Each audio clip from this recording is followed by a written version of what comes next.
Comment on fait pour qu'une IA soit vraiment intelligente, pas juste rapide, mais qu'elle soit capable de réfléchir, de se corriger, de s'améliorer toute seule? Eh bien, c'est exactement ce qu'on va voir. Comment on peut construire une IA qui réfléchit à deux fois? On a tous vécu ça, non? Ce moment un peu frustrant.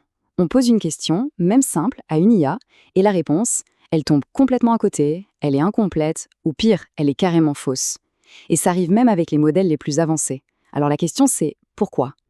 En fait, le problème, c'est que bien souvent, l'IA est coincée dans ce que l'on pourrait appeler une pensée de premier jet.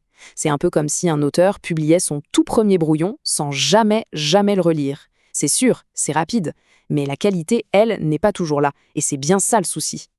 Alors comment on fait? Comment on passe d'une IA, qui est juste un simple exécutant, à une IA qui devient un véritable artisan? La solution, elle est dans un concept, assez élégant en fait, le pattern de réflexion. C'est ça qui va lui donner la capacité de faire une pause, de réfléchir un coup et d'améliorer ce qu'elle a produit.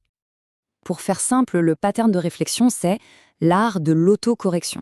L'IA ne se contente plus de balancer une réponse. Non, elle va analyser ce qu'elle a produit, elle va l'évaluer selon des critères bien précis et ensuite, elle l'améliore.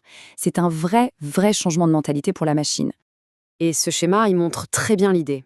Au lieu de donner sa réponse tout de suite, l'IA va entrer dans une sorte de boucle, une boucle d'auto-évaluation. C'est vraiment le premier pas essentiel pour avoir une IA qui soit plus fiable, une IA en qui on peut avoir confiance. Bon, s'auto-corriger, c'est un excellent début. Vraiment. Mais ça a ses limites. Un agent qui se juge tout seul, il peut manquer un peu d'objectivité. C'est un peu comme nous quand on essaie de critiquer notre propre travail. Alors pour aller plus loin, il faut un regard extérieur. Et c'est là qu'on passe à une approche beaucoup plus robuste. Pour que ça marche vraiment bien, on va séparer les rôles. D'un côté, on a la création, de l'autre, l'évaluation. C'est le fameux modèle du producteur et du critique.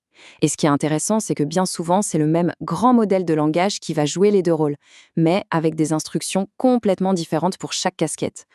Imaginez un peu le truc.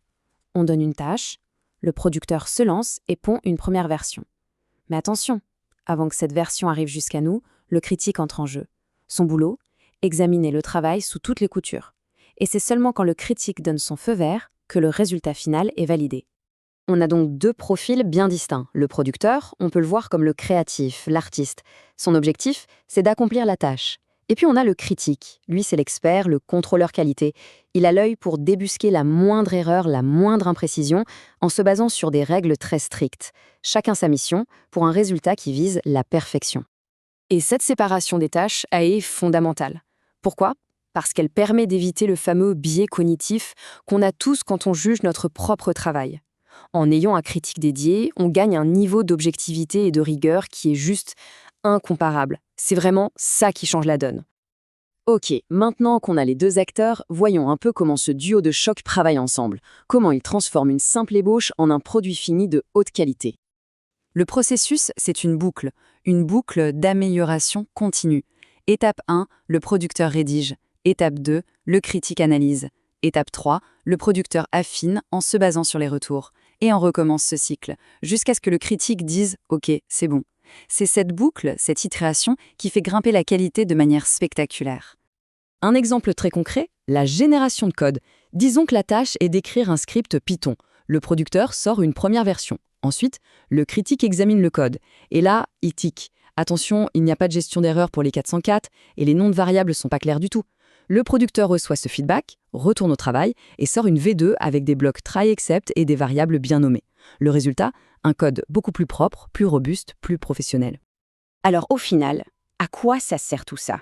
Le bénéfice, il est énorme. On passe d'une IA qui, disons-le, bricole un peu, à une IA qui fournit un travail de qualité professionnelle. Et les avantages sont vraiment concrets. D'abord, la qualité est bien meilleure. Ça ressemble à ce qu'un humain ferait après plusieurs relectures. Ensuite, on réduit drastiquement les fameuses hallucinations, les erreurs factuelles, parce que le critique est là pour vérifier. Et enfin, l'IA respecte beaucoup mieux les instructions, même les plus complexes, comme un formatage spécifique ou des contraintes précises. Évidemment, toute cette puissance, ça ne vient pas sans contrepartie. Il faut être lucide sur les compromis à faire. Principalement, le coût et la vitesse. Donc voilà le bill. D'un côté, on a une qualité, une précision et une fiabilité qui sont bien supérieures. De l'autre côté, eh bien, ça coûte plus cher parce qu'on fait plusieurs appels au modèle et c'est aussi plus lent. Chaque boucle de révision prend du temps. C'est donc un vrai choix stratégique à faire. Est-ce qu'on privilégie la qualité ou la vitesse? En gros, la règle à retenir est assez simple. Si la qualité, la précision et le détail sont plus importants que la vitesse et le coût, alors le pattern de réflexion, c'est la solution. C'est parfait pour des cas d'usage où on ne peut pas se permettre l'erreur. Finalement, apprendre à une IA à réfléchir sur son propre travail, c'est pas juste une astuce technique. C'est un pas de géant. Un pas vers des systèmes plus autonomes, plus fiables et, qui sait, peut-être un jour plus sages. La vraie question, ce n'est plus de savoir si une IA peut penser, mais bien de se demander jusqu'où sa réflexion peut nous emmener.